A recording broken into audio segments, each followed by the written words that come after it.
Give me this house or we're getting a divorce. I was suddenly cornered by my husband like that. This is a cherished home filled with memories of my parents. I have no intention of letting it go, of course. However, as if toying with such feelings, he threatens me. What should I do? I was at a loss and reached out to my dad for help. My name is Jessica, and I'm 30 years old. I'm a stay-at-home wife supporting the household day in, day out. My husband Bob and I have been married for almost 2 years now. He has been working tirelessly to support me since I quit my job to get married. But after the death of my father-in-law, my mother-in-law decided to move into our apartment, and our ordinary daily life collapsed in an instant. Surprisingly, I was informed about my mother-in-law's move the day before she was to live with us. Oh, by the way, Mom's coming over tomorrow. My husband came home and just blurted out like it was nothing. Coming over to visit? Not just for a visit, she's moving into this house, so please clean up. Moving in? Mother-in-law living in this house? Dad's gone, so it's only natural, right? Otherwise, Mom will be alone back home. Looking back, I felt something was a bit off about my husband's way of thinking at the time. Usually, a husband would discuss such a thing with his wife first, but in my case, it was decided before I even knew it. As my husband said, my mother-in-law arrived with a huge amount of baggage the following afternoon. "Hello, mother-in-law, it's been a while, please come in." I greeted her, but for some reason, she looked displeased. "Wait, Jessica, aren't you supposed to pick me up from the station?" Well, I didn't know what time you'd arrive." "You're supposed to call me and ask, aren't you? You're so thoughtless." I'm sorry. That's why I can't rely on you." Grumbling to herself, my mother-in-law plopped herself down on the sofa, as if she owned the place. The next day, her snide comments began. It starts right after my husband leaves for work. "Jessica, why are you so laid back doing the dishes? Laundry should be the top priority in the morning?" "I'm sorry, I'll do the laundry as soon as I'm done with this." "I'm telling you, you got the priority wrong. In this house, once you've had breakfast, the first thing to do is laundry." "Even if you say so." "Just keep quiet and do as I say. It's rude for a daughter-in-law to talk back to her mother-in-law. I wonder how you were brought up." I also have my own routine for the day, but why can't she understand that? It's not like I'm refusing to do anything. It seems that my mother-in-law simply doesn't like the way I do things. Even when I do as she says, she finds something to complain about, especially when it's just the two of us during the day. One day, I came up with a secret plan to end living with my mother-in-law. The plan was to move into a house that my father had given me. My parents decided to start living in the countryside when my father took early retirement a few months ago, so they gave me the house they had been living in. Fortunately, we don't live far from the apartment we're currently in, and there was already talk of moving to a house in the near future. To continue living with my mother-in-law, even for a tough old bird like me, was reaching a breaking point. If that was the case, I'd prefer to move out sooner rather than later, just the two of us, my husband and I. With this in mind, I decided to make a proposal to my husband right away. "Bob, do you have a moment? I'd like to discuss something." A discussion? What's going on? "You know that house my father gave us? How about we move there?" Oh, that house? We did talk about living there eventually, but why so sudden? "Well, I'm not getting along so well with your mother." What? My mom hasn't mentioned anything like that. "Anyway, I find it too hard to keep living with your mother, so I'm seriously considering moving." I see. Well, it's not far away, and my mom can continue to live in this apartment. Surprisingly, my husband readily accepted the idea of moving. He spoke with my mother-in-law about this, and within a week, we were ready to move. Honestly, I thought she would put up more of a fuss, but she readily agreed to let us move. Not only that, she saw us off with a huge smile on her face. "Bob, Jessica, see you around." "I'm sorry for moving out so suddenly." "It's fine, you've got your father's house, right? How wonderful." Thank you. Please feel free to come and visit us. "Well, it's not far from here. Make sure to drop by regularly, Jessica." "Yes, I will." After some formalities, we headed to our new home. I was relieved deep down. I no longer have to put up with my mother-in-law's sarcasm. Now we can live freely again. I was ready for opposition, but I'm glad I had the guts to bring it up to Bob. However, that wasn't the end of it. While I felt a weight lift off my shoulders being away from my mother-in-law, my husband started coming home late. Not only was he late, but there were also days when he didn't come home at all. He wasn't working overtime or at a bar, he was visiting his mother.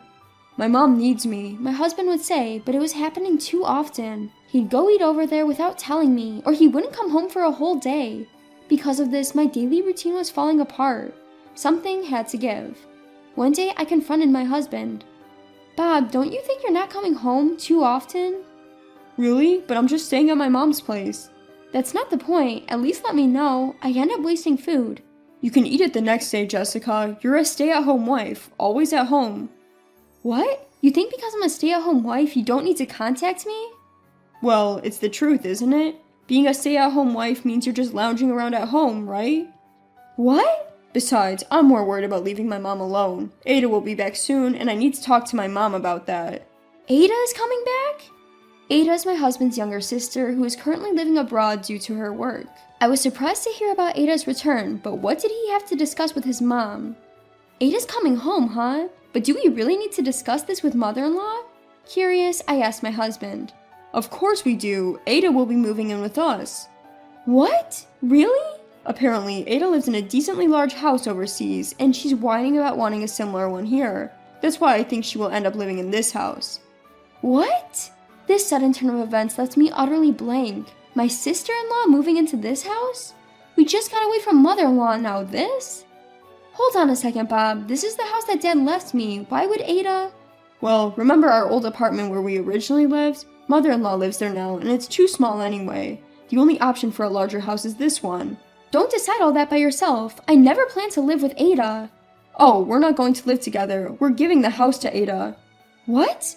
What are you saying? Listen, we're moving back in with mother-in-law. Ada can have this house and live here freely. Bob's complete disregard for common sense almost made me lose my balance. Despite me repeatedly saying I didn't intend to live together, Bob finally snapped.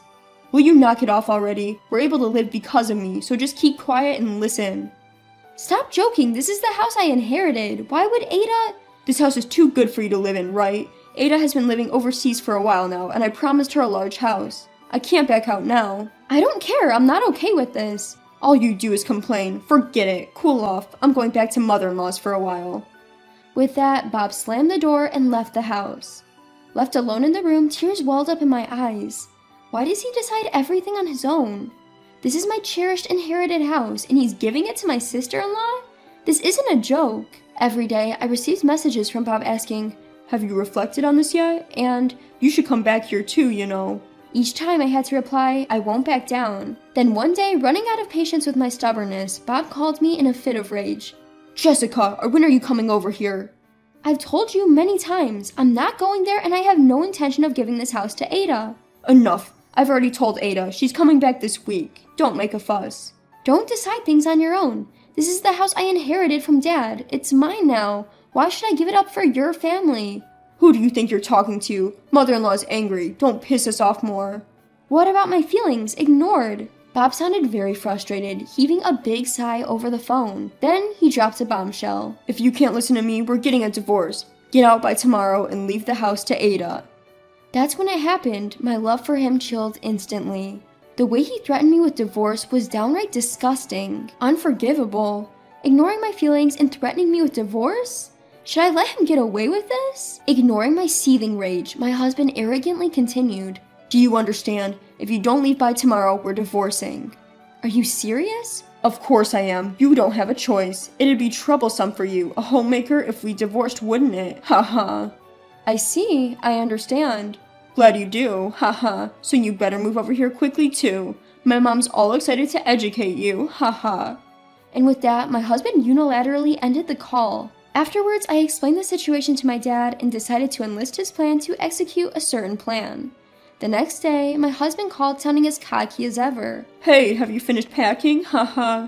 "Yes, of course," I responded calmly. "More importantly, when is Ada coming back?" "Tomorrow." "Why are you so obsessed with Ada?"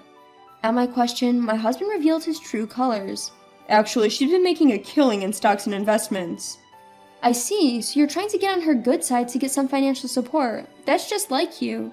"Think whatever you want. I need you to move out today." "Don't worry, I've already moved." "What?" At my words, my husband seemed genuinely surprised. He probably thought I would obediently follow his orders. His tone became increasingly arrogant.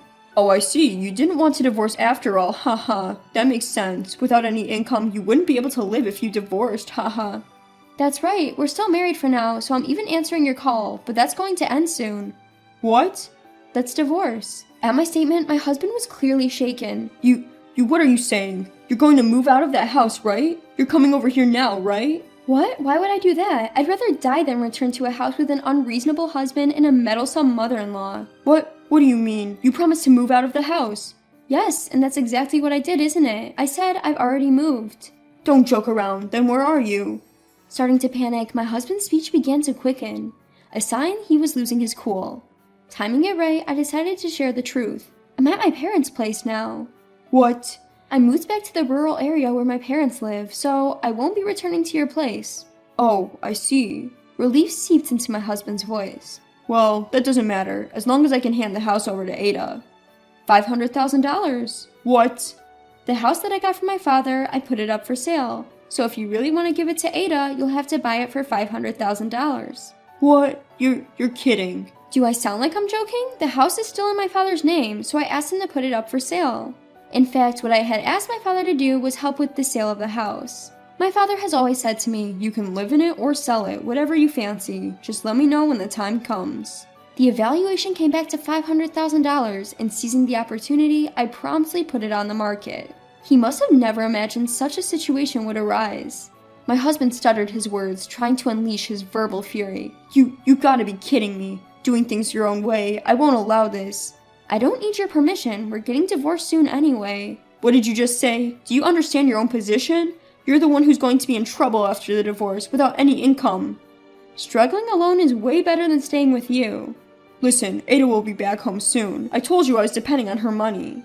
So what? Like I said, if you want to provide a place for Ada so much, why don't you just buy the house for $500,000? If you can, of course, haha. What? I can't do such a thing. Ada's making money from investments, right? She can buy it for $500,000. No matter how rich Ada is, she can't go that far. My husband only had excuses, showing no signs of apology, let alone humbling himself. Seeing that any further conversation would be a waste of time, I decided to give him a piece of my mind. I don't have the time to deal with you, foolish mother and son. Did you think threatening me with a divorce would make me obediently hand over the house? If you thought I'd do whatever you say because I'm a housewife, you're greatly mistaken.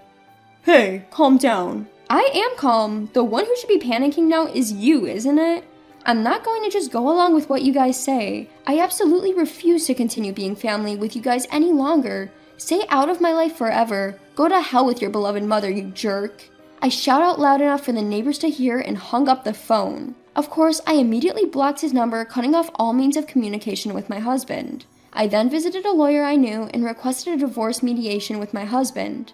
It took some time, but I was able to divorce him due to his faults. He still seems to be living in the condo with his mother-in-law.